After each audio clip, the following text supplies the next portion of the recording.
Hey guys, good morning. Welcome back to our channel, which is Deepa Mojumdar. আর আমি হচ্ছি বৈশালী মজুমদার দেবরন। এপার আর ওপার এই অবস্থা হয়ে গেছে এখন। মাকে ছাড়া আমি অধুরা, আমাকে ছাড়া মা অধুরা। একে অপরের সাথে একসাথে কাজ করেছি, একে অপরের একসঙ্গে চলে আমি ওয়ার্ডগুলো ভালো করে গুছিয়ে বলতে পারছি না।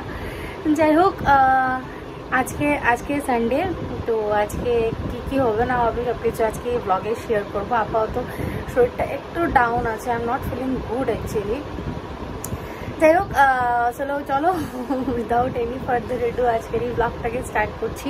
অ্যান্ড আই হোপ কি তোমাদের আজকে এই ব্লগটা দেখতে খুব খুব খুব ভালো লাগে। আপাতত আমি এক জায়গায় যাব, আমার একজন ননদের বাড়িতে, আমাদের এখানে কাছাড়ের ননদকে, মানে বড় বোনকে ননাস বলে, তো ননাসের মেয়ের অন্নপ্রাশনে। তো এখান থেকে শালগঙ্গা যাব। যারা এখানে জানো, চেনা আছো, তারা ডেফিনেটলি বুঝতে পারবে শালগঙ্গা কোন জায়গা। তো সেখানে যাব দুপুর নাগাদ। তো আপাতত বর বেরিয়ে গেছে, শাশুড়ি মাও গেছে একটু কাজে, ননদও বেরিয়ে গেছে, শুধু শ্বশুরমশাই আর আমি বাড়িতে। তো আমি কিছু ড্রেস বের করেছি, মেখলা পরবো ভাবছি। অনেক দিন হয়ে গেছে মেখলা পরিনি জানো। সেই ছোটবেলায় ছোটই ছিলাম, কাকুর কি বলে মঙ্গলাচরণে মেখলা পরে গেছিলাম, আর আজকে এতটা বছর পর মেখলা পরবো। তো এই মেখলাটা আমার বিয়েরই গিফট, বাট আমি একটু কনফিউজ সেই মেখলা যেটা প্রীতম আমাকে গিফট করেছে কিনা না। তো ব্যাক ক্যামেরাটা অন করে তোমাদের দেখিয়ে দিচ্ছি। হচ্ছে মেখলাটা, এটা মেখলার এই যে কি বলে এটাকে, এরকম পরে যে ঘুরিয়ে ড্রেসটা, আর এটা হচ্ছে মেখলার চাদর।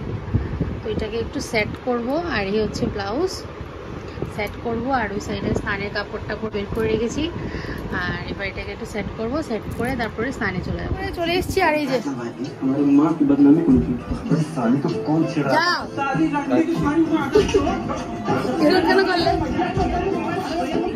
টিভি চালিয়ে বসে গেছি। স্নান টান শেষ, এবার তৈরি হবো। আর আমার সব থেকে বেশি খারাপ কি হয়েছে জানো, আমি বাড়ি থেকে না ট্রাইপডটা আনতে ভুলে গেছি। তো ট্রাইপডটা রেখে ইচ্ছা করলে মেকআপ করতে পারি, বাট ট্রাইপডটা আনতে ভুলে গেছি। এবার তৈরি হয়নি, তৈরি হওয়ার পর ডাইরেক্ট দেখা হচ্ছে। আমি তৈরি হয়ে গেছি গাইস, হাউ আই লুকিং?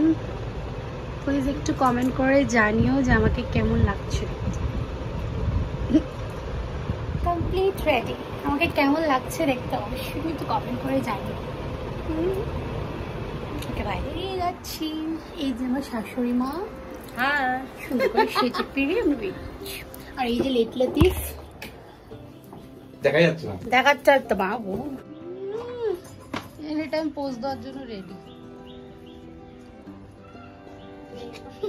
সবার প্রথম আমাদের সবাইকে দেখতে কেমন লাগছে সেটা কিন্তু অবশ্যই কমেন্ট করে জানিও। বাস আমরা সবাই রওনা দিলাম শালগঙ্গার উদ্দেশ্যে। শালগঙ্গায় একটা আশ্রম আছে, কালাচাঁদ বাবার আশ্রম। যারা শিলচরে বাসী বা শিলচরে থাকো বা শালগঙ্গায় থাকো তারা ডেফিনেটলি জানতে পারবে। আগে কালাচাঁদ বাবার আশ্রম যেতাম, তার সাথে সাথে কাছাকান্তি বাড়ি মায়ের মন্দিরে যেতাম। কাছাকান্তি বাড়ি শিলচরে উধারবন্দে স্থিত একটা কালীবাড়ি, খুব জাগ্রত। তো কালীবাড়িতে গেলেই, মানে কাছাকান্তি বাড়িতে গেলেই শালগঙ্গাতে যেতাম, মানে ওইখানে আশ্রমে দুপুরবেলা প্রসাদ খেতাম, তারপর বাড়ি ফিরে আসতাম। বাড়িতে যদি কেউ ঘুরতে আসতো তাহলে ডেফিনেটলি এই দুটো জায়গা তো ঘোরার নিশ্চিত। তো যাই হোক, হাইওয়ে দিয়ে যাচ্ছিলাম, প্রচণ্ড পরিমাণে গরম ছিল, তার সাথে সাথে ওই দিন রথযাত্রা ছিল। কটা রথ টানতে পারবো সেটা শুধু আমার শ্বশুরমশাইয়ের আমি মিলিয়ে বসেই চিন্তা করছিলাম। যাই হোক, আবার হাইওয়ে থেকে আস্তে আস্তেই চলে আসলাম চা পাতা বাগানে। আসামের চা পাতা প্রসিদ্ধ, সেটা তোমরা সবাই জানো, আজকে আমার ভিডিওর মাধ্যমে একটু দেখে নাও। আর এবার চলে এসেছি আমরা অন্নপ্রাশন বাড়িতে। এটা একটু কান্ট্রি সাইডে, তো অনেক বড় করে প্যান্ডাল করেছিল, আর প্রচণ্ড গ্যাদারিং ছিল, তার সাথে সাথে প্রচণ্ড পরিমাণে গরমও ছিল। আর এই হচ্ছে সেই পুচকি সোনা যার অন্নপ্রাশন, আর ও আমার বর হচ্ছে ওর মামা হয় সম্পর্কে। তো মামা ভাগ্নি এখানে গরমে ফ্যানের বাতাস খাবে বলে চুপচাপ দাঁড়িয়েছিল, আর বেচারি গ্যাদারিংয়ে এর কুল তার কুল তা করতে করতে প্রচণ্ড চিড়চিড়া হয়ে গেছিলো। বাই দ্য ওয়ে, আমি যে এখন ভয়েস দিচ্ছি তার সাথে সাথে কিন্তু বাইরে জমিয়ে বৃষ্টি হচ্ছে, তো যদি একটু আওয়াজ হয়ে থাকে তাহলে কিছু মনে করো না কিন্তু। হ্যাঁ, এবার আমি বসে এখানে স্টার্টার এনজয় করছি, তার সাথে সাথে সব শাশুড়ি মায়েদের সাথে বসে জম্পেশ একটা আড্ডা দিচ্ছিলাম। তারপর দুপুরে আমরা খেতে বসে গেছিলাম। অনেক কিছুই খাওয়ার আয়োজন ছিল জানো, বাট ভালো করে খেতে পারিনি, এতটা পরিমাণে গরম লাগছিল, খুব সুন্দর ব্যবস্থাও ছিল, প্যান্ডেলের ভিতরে ফ্যানও ছিল, বাট গরম প্রচণ্ড লাগছিল। আর তার সাথে সাথে গরম ডাল, ভাত, পোলাও, রাধা বল্লভী সব গরম গরম। তো এত গরমের মধ্যে গরম গরম খেতে আমি পছন্দ করি, নো ডাউট, বা তার সাথে সাথে গরমও লাগছিল।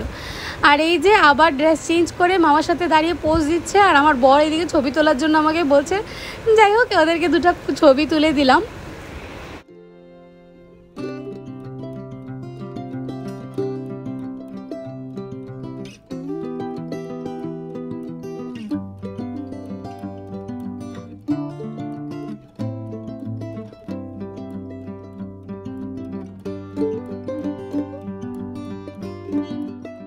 আর এই হচ্ছে বর্দি, মানে যার বাচ্চার অন্নপ্রাশন, এই হচ্ছে মা, মানে আমাদের বর্দি, মানে আমার ননাস। আর এবার বর্দির সাথেও আমি কয়েকটা ছবি তুললাম, আর মা এদিকে শুধু গল্পই করে যাচ্ছিল, সব আত্মীয় স্বজনদের এতদিন পর পেয়েছে তো তার জন্য। আর এই হচ্ছে একজন জেঠিমণি, তার মানে আমাদেরই রিলেটিভ।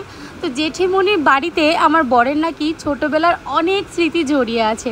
ওরা ছোটোবেলা দুই ভাই মিলে খুব খেলাধুলা করতো, মানে জেঠিমণির ছেলে আর আমার বর খুব অনেক দিন এখানে এসে থাকতো, জেঠিমণি খুব খাইয়ে দিত, এসবই গল্পগুজব করছিল। আমার পুরো বাড়িটা আমাকে ঘুরিয়ে ঘুরিয়ে দেখাচ্ছিল, বলছিল এইদিকে এই রুমটা আছে, ওইদিকে সেই রুমটা আছে। আর আমার তো তোমরা সবাই জানোই, একটু গ্রামের বাড়ি বা গ্রামের পরিবেশ আমার ভীষণ ভালো লাগে, তো সেটাই আমি একটু ঘুরে ঘুরে দেখছিলাম। আর আমার বরকে জিজ্ঞেস করছিলাম, তুমি কোথায় কি করেছো, আমাকে সব কটা কিছু সুন্দর করে খুলে বলো। আমি প্রচণ্ড এক্সাইটেড হয়ে গেছিলাম। আর ও যে দূরে কিন্তু পুকুর পাড়, তো পুকুর পাড়ের সামনাটা ভীষণ স্লিপারি ছিল, তার জন্য আর যাইনি। আর জেঠিমণি আমাদেরকে একটু চা বানিয়ে দিচ্ছিলো, যেহেতু বিকেল হয়ে গেছিলো, তা আমি আর চা খাইনি, অল্প একটু কোল্ড ড্রিঙ্ক খেয়েছিলাম। আর জেঠিমণি ঠিক সেই পুরোনো রান্নাঘরটা একটু ঘুরে ঘুরে দেখছিলাম। আর জানো, সবথেকে বেশি ভালো লাগছিলো রান্নাঘরে উনুন ছিল। তোমরা আমাকে যারা জানো বা আমাদের পুরনো ব্লগগুলো দেখেছো, তারা নিশ্চয়ই জানবে আমি উনুন দেখলে কতটা এক্সাইটেড হয়ে যাই। ইচ্ছে করে উনুনে একদম কষা কষা খাসির মাংস রান্না করে খেতে। বিশ্বাস করো, কাশ একটা উনুন থাকতো, তাহলে ডেফিনেটলি মাংস রান্না করে খেতাম। যাই হোক, দেখতে দেখতে রথ চলে এসছে। এবার আমি ওকে বলছিলাম কি একটু রথটা টানো, অনেক বছর পর নাকি ও রথ টানলো। সত্যি রথের উৎসবটা সেটাই আলাদাই মজা। ছোটোবেলা অনেক স্মৃতি জড়িয়ে আছে রথের উৎসবে। রথের দিন বাবার সাথে রথ দেখতে যাবো বলে কি বায়না, তারপর ঠাম্মা আমাকে নিয়ে যেত, তারপর আমার বাবা আমাকে নিয়ে যেত। আবার রথের মেলা থেকে এই যে মাথা নাচানো বুড়ো, সেই পুতুল তোমরা কিনেছো কিনা না সেটা অবশ্যই কিন্তু কমেন্ট করে জানিও। রথেই যা কেনাকাটা করতাম সে তা দিয়েই ঝুলন যাত্রা পালন করতাম। তা তোমরা করেছি কিনা না সেটা ডেফিনেটলি কিন্তু কমেন্ট করে জানিও।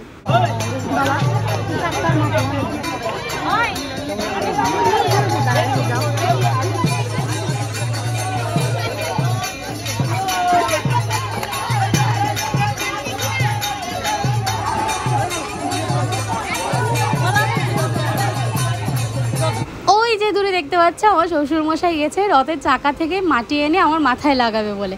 আমি বাবাকে বললাম যে বাবা একটু রথের চাকা থেকে মাটি এনে মাথায় লাগিয়ে দাও। কেন কি ঠাম্মা দেখতাম ছোটোবেলায় এমনটা করতো, যখন শ্যামসুন্দরে বিকেলবেলা রথ ঢুকে যেত, শ্যামসুন্দরে আরতি দেখার টাইমে দেখে তারপর বাড়ি ফেরার টাইমে চাকা থেকে মাটি এনে বাড়ির সবাইকে মাথায় লাগাতো। তো সেটাই আমার শ্বশুরমশাই করে দিল আমাকে। পুরীও গেছিলাম, জয় জগন্নাথ। আবার যদি পুরী যাই তাহলে ডেফিনেটলি তো ব্লগ করবই, তখন সব ছোটো ছিলাম, ক্লাস 4-এ পড়তাম। তো চলো, অনেক কিছুই হলো পুরোটা দিন, এবার বাড়ি ফিরে যাই। সূর্যি মামাও বাড়ি ফিরে যাচ্ছে। আজকের ব্লগটা আমরা এখানেই এন্ড করছি। যদি কিছু ভালো লেগে থাকে তাহলে লাইক শেয়ার কমেন্ট করতে একদম ভুলো না। আর যারা নতুন বা প্রথমবার দেখছো অবশ্যই আমাদের চ্যানেলটাকে সাবস্ক্রাইব করে দিও। নেক্সট ব্লগে আবার দেখা হচ্ছে একটা সুন্দর ব্লগ নিয়ে, মা বিপদনাশিনী পুজো নিয়ে, এবারই আর ও বাড়ির ব্লগ নিয়ে। চলো tata, bye bye and good night.